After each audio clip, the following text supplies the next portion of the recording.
Hey, we're here, we're live. And good evening. It's another Wednesday. So I'm going to have to consider the people that are listening to this on a podcast. So I'm not going to hang around and sort of do too much jibber jabber at the beginning because I have to edit the videos myself now as well. So I'm going to knock that on the head because it causes me a problem. So yeah, it's another Wednesday. It's another session of coffee and coaching with me, Alistair. And as always, I'm going to talk candidly. I've picked the topic for this evening. The topic is going to be forgiveness. And I will get to that in a second. But yeah, I just wanted to kind of give you guys a bit of an update on the week. It's been kind of different. Having been locked down through all of COVID, now we're kind of coming out at the end of that. Penny's returned to work full time. So that's changed my role within the house as such. So I now get to, and this will sound a bit strange to people, but I really enjoy ironing. I find it quite therapeutic, quite relaxing, and it gives me a chance to just stand in front of the TV and put films on. So I'll watch, I think tomorrow I might watch The Hobbit or Lord of the Rings trilogies or some Marvel films. I've not 100% decided yet. Or I might re-watch the 6 episodes of Loki because that's what I'm watching at the minute. So I don't know, I might do that. So I'll be here on my own. I should be just ironing. It'd be great. It'd be nice and relaxed. Sorry, I've got Penny sitting to my left, throwing me daggers. So yeah, so this evening's going to be, as always, quite candid, quite open. I'll share my personal experiences with said topic. And yeah, I just want to kind of say, right, time to grab your coffee, put your feet up and have a listen to me waffle for, I don't know, for however long it takes for me to get to the point with forgiveness as a topic, I suppose.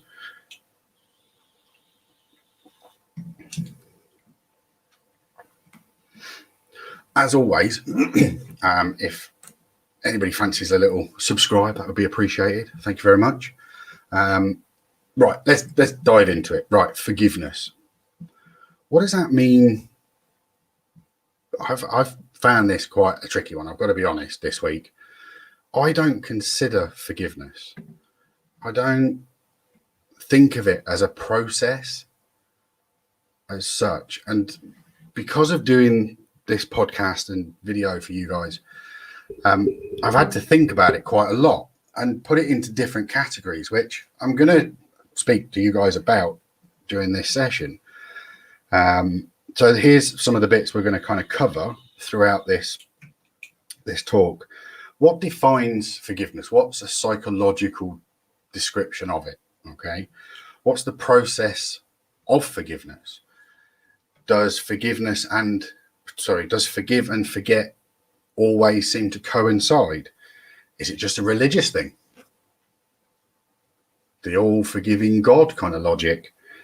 And I've always kind of lived by a mantra that I would never want to ask for somebody's forgiveness in something. So if I've made a decision to do something, yes, it might well piss somebody off. But if I've made the decision consciously and premeditatedly, I've made that decision already to break whatever form of friendship we had. So in me thinking to myself that I never want to ask somebody's forgiveness, I never want to put myself in that position, then leads me to think, well, people should never want to ask me for my forgiveness. So yeah, so that's kind of the rabbit hole-y sort of thing. And as always, I mean, I am live, and I'm live every week. I'll be here every Wednesday evening. I've got a couple of different sort of podcast and ideas planned, some videos, different videos planned. So if you want to support and subscribe, that'd be brilliant. Right, let's get into it. Let's start at the beginning. What is the psychological kind of definition of forgiveness? And having, like I said, I had to research this to an extent because it was never something I properly considered as an issue. So it's defined as conscious and deliberate decision to release feelings of resentment or vengeance towards a person or group, whether they deserve it or not. So that immediately says straight away, because in the same sentence, we've got conscious and deliberate. So you've got to be of that frame of mind that forgiveness is part of your process to move on. And if that is the case, then you've got to take responsibility and that ownership that I always talk about of your own emotions, and you're making a conscious decision to release that person or that group from your head through a process of forgiveness. And it's a decision that you make. It's not a decision that they make. It's what you decide to do. It may change absolutely nothing for them, but it will change everything for you. And that's the focus of that kind of paragraph, I suppose. But it's to release the person or group of the resentment or vengeance. So that sort of logic of wanting to get retaliation on somebody, that wanting to one-upmanship somebody, or an eye for an eye sort of logic, I can see where that comes in resentment to a certain extent with me and my psychology with forgiveness of something. But we'll move on to that. I nearly jumped down a different rabbit hole then, and I'll lose my train of thought. You know what I'm like. And then the end part of that, whether they deserve it or not, you're not forgiving them based on an end result that they have changed. You're forgiving them based on you being able to move forward. And that's kind of what I think my focus was with this forgiveness side of things. It was more about you releasing them from your head. So an old saying that I can't remember who it was that told me, that said it the first time, was you allow people to rent space in your head. And I heard it in a show the other day. Somebody was pointed at somebody and went, I'm living in there rent free. And that's kind of the same logic. You've got them in your head. So for you to forgive them will then allow you to process and move forward and let it go and everything, and clear that space inside your head. And I get that, I understand that. I'll potentially give you an alternative to it. Forgiveness asked for from other people. And this comes down to, like I said at the beginning, I would never want to have to ask somebody for forgiveness. So in the same logic, why would I be asking for somebody's forgiveness? And if I am asking for somebody's forgiveness, I'm opening myself up for judgment, their judgment. So they'll judge me based on their standards for whether or not I deserve forgiveness on something. And I think this bit kind of links to one of my earlier videos where I spoke about emotions, where if you're acting emotionally, you're not acting with logic and reason. And they're the two things that we really need to keep a hold of. And that applies here for forgiveness. I don't want to be put in a position where I'm judged to want to continue a relationship in whatever form it poses at that time that I'm asking for forgiveness to stay within. To have that judgment from somebody else towards me I don't know. Maybe I don't understand this because I've never really wronged somebody and then thought, oh shit, that was a bit bad, and then gone to ask them for forgiveness to continue something. I mean, like I said, this could depend on what we're talking about. You know, I don't know, let's say somebody stole 20 quid from you and they apologize, they give you the 20 quid back and you kind of forgive them, but would you still leave your wallet laying around on the table afterwards? So you've forgiven them, but you don't trust them now. So the relationship has still changed. The dynamic has still changed because of the initial act, the cause and the effect. They're all still present. But if you truly forgive, then you would still be comfortable to just leave 20, 30 quid lying around again, like you were previously where the opportunity arose. But 20 quid seems like quite a menial kind of thing. Let's jump to a big relationship one. Oh, it's quite a political one. It's in the news at the moment. Let's say that in a relationship, one person has an affair. They sleep with somebody else and they get caught or they fess up, whatever the circumstances are. I don't know. They might catch themselves on their own security camera. I know only a politician would be stupid enough to do that. How do you forgive that? I know 100% from a personal perspective, I could never get past it. I would never be able to forgive, forget, move on. Not a fucking chance.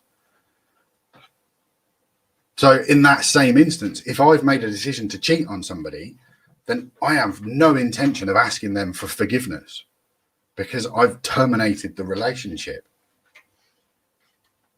But let's say then I get remorseful and think, oh no, but I want them back. Would I ever believe that they've truly forgiven and forgotten? No, not a chance. The next time you have the slightest little argument, could be a debate over where to order dinner from. The second it gets heated or there's an argument, that shit's getting thrown straight back at you. That's as far as I'm concerned. But then that would be me not trusting their words in saying that they've forgiven and forgotten and we can move on. And I'm sure many people can. And I can only talk about this from a personal perspective, but I know I fucking couldn't. Not a chance. So different levels of forgiveness. Let's jump to a really serious one. And then that will link us on to the kind of next aspect to this forgiveness. Let's say a member of your family is murdered by somebody, and then you get the letter from the person that's been caught apologizing. Would you be able to forgive them for what they've done, for the life they've taken? Does that seem like an equal measure? Do they deserve to be punished for what they've done? How much punishment for what they've done? I hope you all picked up on that. Most of the time when I'm saying this, all of this revolves around the same thing. It's just about judgment. It's the judgment of somebody or something or some group or some social structure that puts this list of rules in there, that there's a social construct, if you get my logic. So something bad happens. If it was, I don't know, let's say, for instance, a good friend of yours dies and it's unexpected and you're a particularly religious person. Why would that God do that? So do I forgive them for taking him early? Or so kind of all of these things to do with forgiveness, they all rattle around in my head and I don't think I can make sense of stuff. Hence why I think it's taken me quite a while to put this kind of podcast together. It was suggested to me by an old friend, 2 or 3 weeks ago. They sent me a message about it. And I did, it was when I was discussing the trust side of things. And I get that. It kind of comes in. If you break somebody's trust, to rebuild it, you've got to be asked for forgiveness for whatever broke it. And I don't know if the words would match the physical changes. Like I said about the 20 quid. You can forgive the person, but you won't forget. You're not going to leave cash lying around. And the same as the murderer. He apologizes. You forgive him. You're still not going to leave a knife or a gun lying around, are you? There's always going to be these little restrictions. If you're a cheater and you are caught cheating, even in the best argument in the world, your partner's probably not going to trust you 100% ever again. So whether you've forgiven somebody or not doesn't really change what has happened. And this is where I lead on to the next bit, because I think forgiveness is more of a religious thing.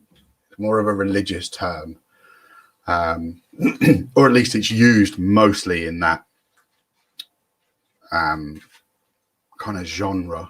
What? Context, yeah. So God is all forgiving. You have to go to church to repent, so you're asking for forgiveness. You confess your sins to be absolved, to be forgiven. You get to the pearly gates and whoever is sat there up on high, you ask for their forgiveness. Maybe you go up, maybe you go down. But my point is, again, it's the same thing. It's that judgment side of things. You're asking for judgment from somebody for that moment to be forgiven. And in the biblical sense, the all-loving, almighty, all-knowing is all forgiving. So really, what moral compass does that give us? If you're going to forgive us for everything, it doesn't matter what you do anyway. So in that context, it doesn't make any sense unless you apply the principle of you don't ever want to ask me for my forgiveness. So if it's important to you, the relationship between you and God, then you never want to ask him for his forgiveness. So why does he offer it so freely? Seems a little bit weird. But yeah, what do you guys think? Put in the comments if you think there's something in particular you think I've said that you think, yeah, you know, well, that makes sense. Or, well, what about this? I don't mind if you want to put a completely contradictory topic in there. Like I said, I'm only pointing this from my point of view. And a lot of the times, as I've been judged in these things, it's always on me to kind of forgive somebody that's done the wrong. You know, you take the moral high ground, or I don't know, I'm not quite sure what I'm trying to explain there. So what's the alternatives? If you don't want to forgive and you don't want to forget, what's the alternative? What do you do then? How do you move forward without those things that I mentioned at the beginning, that vengeance and resentment towards somebody else? I'll tell you how I do it. Like I said, I had to research this to an extent. And as a person that studied psychology and sociology, this one threw me a bit because it didn't relate to me. And the only relation I had with this word forgiveness was my time as a born-again Christian and as a kid in a Church of England school sort of logic, that judgment of it. So feelings of resentment or vengeance towards another person are, as far as I'm concerned, not healthy emotions. So they're not emotions that I would hang on to anyway. I might be disappointed and upset that the relationship has broken, that everything else around that incident has caused me to, I don't know, fall out with that person or think, I'm not communicating with them anymore. That's not the kind of person I want to mix with. But that is me in judgment of them to an extent, and I'm no better than anybody. So I don't hold on to the resentment and the vengeance and the anger. I'll learn from it and I'll remember, but I don't hold it in my memory as a remember. What I do is it sticks in my brain as a life lesson. So the next time something crops up where it will trigger part of that memory, I think, right, okay, fine. Now we're going down this route. But like I said, because forgiveness is such a funny topic for me to try and figure out, I don't think I've asked for anybody's forgiveness. I don't remember asking for anybody's forgiveness ever. Please forgive me. Let me go. What's the song? That's Please Release Me. Sorry. So I think that's because of that premeditated bit at the beginning. And because of how I think, my automatic default setting for everybody else is obviously the same way as I think.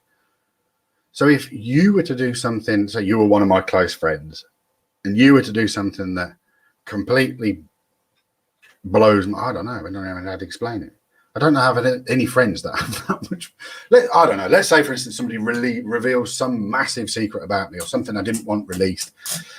And there's that kind of break of trust. And then they come to me and say, I'm ever so sorry. Can you forgive me?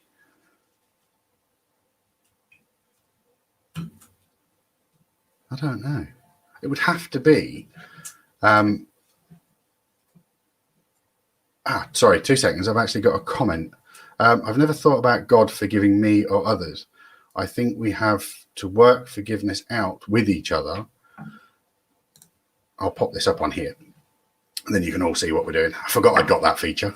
But I also think the way we encode meaning, i.e. we are hurt, is constructed from the So I don't know what that word is. Societal. Oh, society. That threw me completely. Societal expectation put upon us. I think this makes sense. It does. I just got scuppered there on the word. Apologies for that. It's a moment of dyslexia. The word, I got stuck between sociology and psychology, and it was like, woo. I agree. It's it puts the third person in. So it takes a little bit of the responsibility away from us as mere mortal humans, the God aspect. And that forgiveness of somebody else. I'm not saying that two people, that one person has had an affair, couldn't make things work. I absolutely think there is people out there that could make something like that work. I just think from my perspective, my expectations of what I expect the person I'm with to do doesn't include that. So it's my expectations of every relationship I've got with my missus, my friends, my kids, those sorts of things. So I'm trying to figure out that side of things for how the forgiveness comes in. And it comes in, like Katie said there, with how society is telling us to deal with it. So that encode meaning, i.e. we get hurt by somebody, and we're told to internalize that as well, if I forgive them, I can move forward from it. I'll quickly jump back to where I was. The more kind of pagan style sort of logic, and that is where I'm coming from with this. I'm a Norse pagan. I don't consider the forgiveness aspect, because I respect the premeditation of what the person's actions were before they did it. I'm not interested in the moment that they did it. I'm interested in the moments before they did it. What drove them to do it? What was the motivation for doing it? What was their payout for doing it? And because I kind of focus on that side of things, I can then sort of rationalize whether I want to be in a relationship with that person at all, whether it's a friend or family. I mean, for a forgiveness side of things, I'll take a real personal topic now. As many of you have known, if you've watched the back catalogue, I was taken to Scotland with my mum, my maternal mum, and then when I was old enough, I came back. There was a lot of things that she'd said that she'd cleverly put in the right context as I was a kid, which changed my opinions of my dad. But jumping forward, so I then moved down here to my dad's. But I've always been I was always the kid that I was always blameworthy for everything. But as far as I was concerned, I was honest with my naughtiness. Because if I did it and you caught me, I fessed up. You caught me, got me. Bang to rights, I did it. But if I didn't do it, and I said I didn't do it, I expected that to have the same level of gravitas because I'm telling the truth. And it never was. I was always blameworthy for everything that went on. And in the end, as an adult, you're like, fuck off. It doesn't make any sense. Why am I being told off by my parent as an adult in such a way? So I terminated the relationship. And as far as I was concerned, it now fits that category of forgiveness, because I haven't spoken to my maternal mum for years. I'm not bothered by that. But to try and put this topic into context, I sat and meditated and imagined on what I would think if she rang me. Now, the last words I said to my mum were, don't call me unless somebody's dead, dying or maimed. That's how angry I was and how done with everything I was and am. It's not past tense, it's current.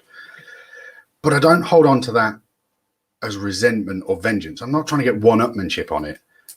I just don't need that part of my life being dragged through the rest of it. At that point, I drew a line in the sand and was like, I'll go forward now. All of that has been left behind. So what would I do if she called me? What would I do if she rang? I don't know. But I do, kind of. And as much as I don't want to say on here too much, because obviously this is a public sort of logic,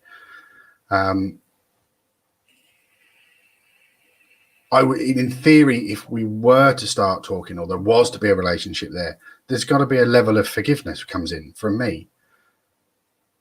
But there can't be, because of the levels of premeditation that preceded the acts.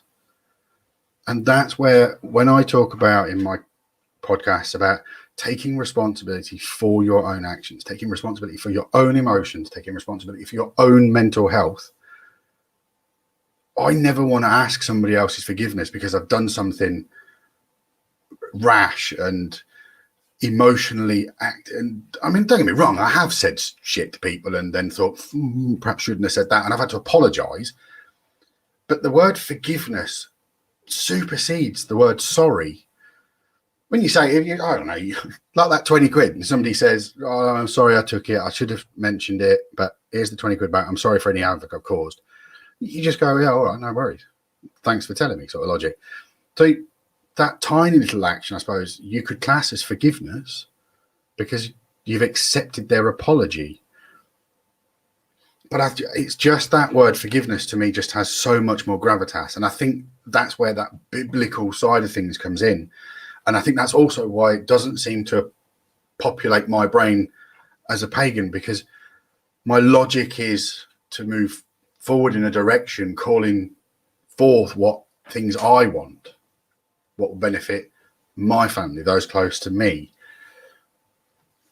So I don't try and carry the weight of, like I say, that resentment or vengeance towards somebody else.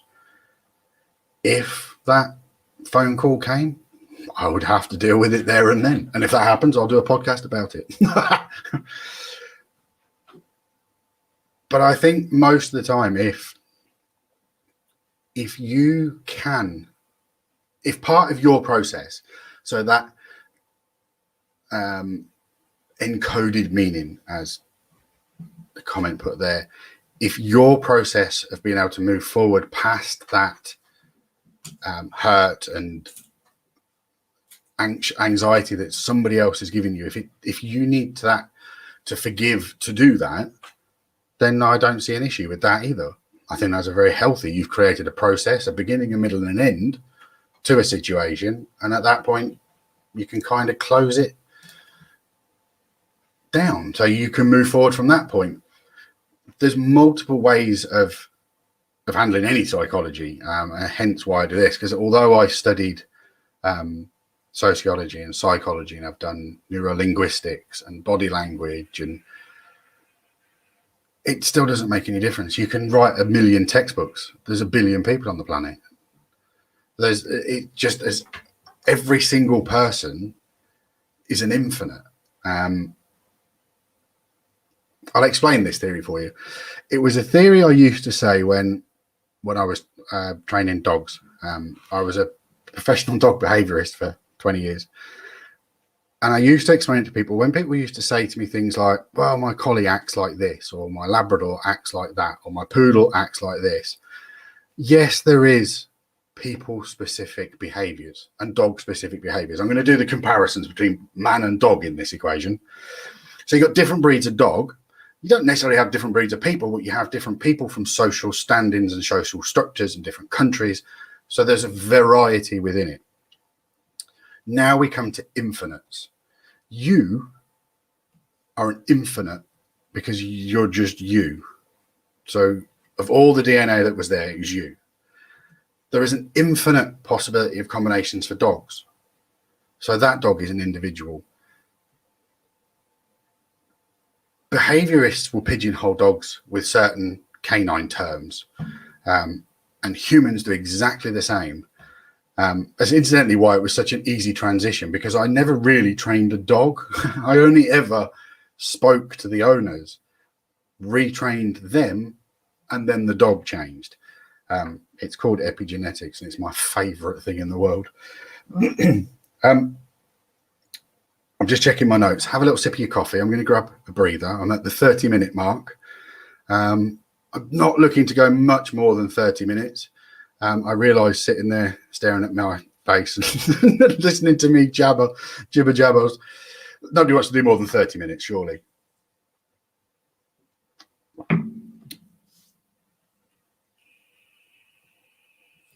So to sum this up, let's wrap this up. Let's give it a beginning, a middle, and an end. So the beginning part of it, if there is a reason for you to forgive somebody, that sense of hurt or betrayal or whatever it is that's caused you for them to want your forgiveness, I want you to take ownership of it. You're forgiving them for you, not for them. Your forgiveness of them, if you're building the relationship back together matters. Your forgiveness and forgetting of them is crucial if you want them back in your life, because you've got to be able to move past that point and not carry it with you at all. So you can't mention it. You can't say anything about it. You can't have it in the back of your mind thinking, oh, they might take that 20 quid I spoke about, or, oh, they might sleep with somebody else again. You've got to be 100% confident and know that you're forgiving, forgetting, done. You can't hold it against them at all because you've shut the door on that. And I don't think that's an easy thing to do, but it is if you only do it for yourself. I'm not forgiving them for them. There was shit out of it. What they did fucking hurt me. Whatever the reasons were, it hurt. So those emotions that were broken, that betrayal, that side of things, if I can't move from that, I'm not going to Billy bullshit a person and say, right, okay, fine, I forgive you. I'm disappointed, but we can move forward. Because I'm lying to myself more than anything else. I might be lying to them, but I'm lying to myself because I know I won't be able to. And that's that bit, that kind of ownership of what I'm like, my expectations of the people I'm around, that kind of honest. I like a bit of honest brutality. I'm not frightened of that because I'm in my 40s and I grew up with people telling me to fucking man up. And it's that kind of logic. You got to be pushed to an extent. Don't get me wrong. I have my days where I think, don't fucking push me. I just need to sit and watch TV on my own on the couch. But I think what kind of sums it up, I'm just going to pop this comment up because Katie, I agree. And I think people struggle with that. I'm not sure which bit that was, Katie. I hope you agree with all of it, to be fair. I think the defining point in this video is never wanting to ask somebody else for their forgiveness. That's the ownership of the premeditation part before you get to the point of needing to ask somebody's forgiveness. So like I said, my pagan brain makes me ask, what was their motivation? What was the payout? What did they get out of it? And once I start thinking about that, the event might pale into significance. If I know what their motivating factor was, then the actual act that they need forgiving for may pale into the background because of I know the sense of struggle or whatever it was that drove them to that point. I might be able to relate to that and go, dude, don't ask for my forgiveness at all. You don't have to say sorry to me at all. I understand totally why you did what you did. Now I'm not forgiving them at all. I'm relating to them. Yes, they might have wronged me. Do you see the kind of the rabbit hole that can go down with the scenario? But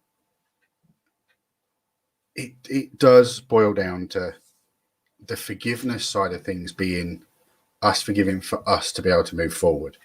And if your process involves forgiving the person to be able to move on, then great, that's fine. I don't carry past morons forward with me at all.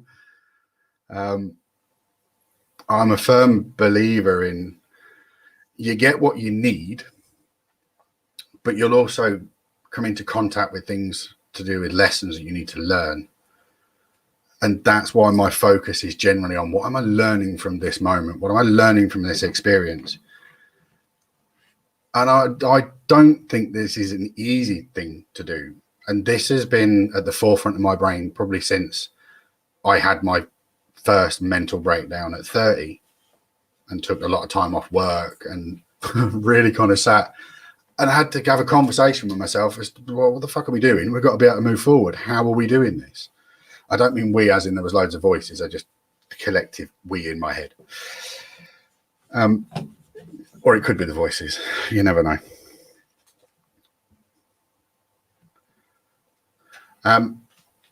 So yeah, I hope you've enjoyed it.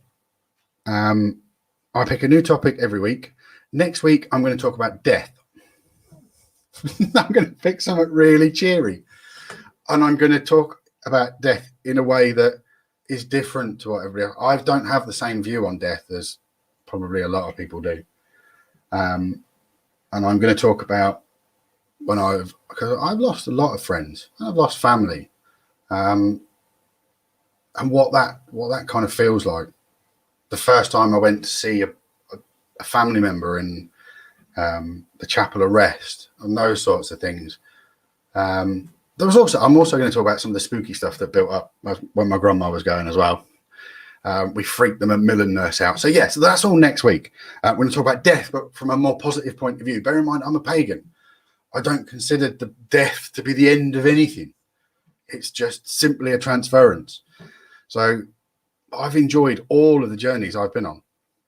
This one's been the weirdest, I think. I don't think my past lives were quite as weird as this one. This one's been mental. The past ones, we didn't end up with an internet and things like that. I was just doing a farm and general stuff. It's none of this sorts of business. So I hope you've enjoyed it. I have. I think it's been quite good fun. And that's been my take on forgiveness. Join me next week and we'll talk about death with a smile on our faces. Thanks. Bye.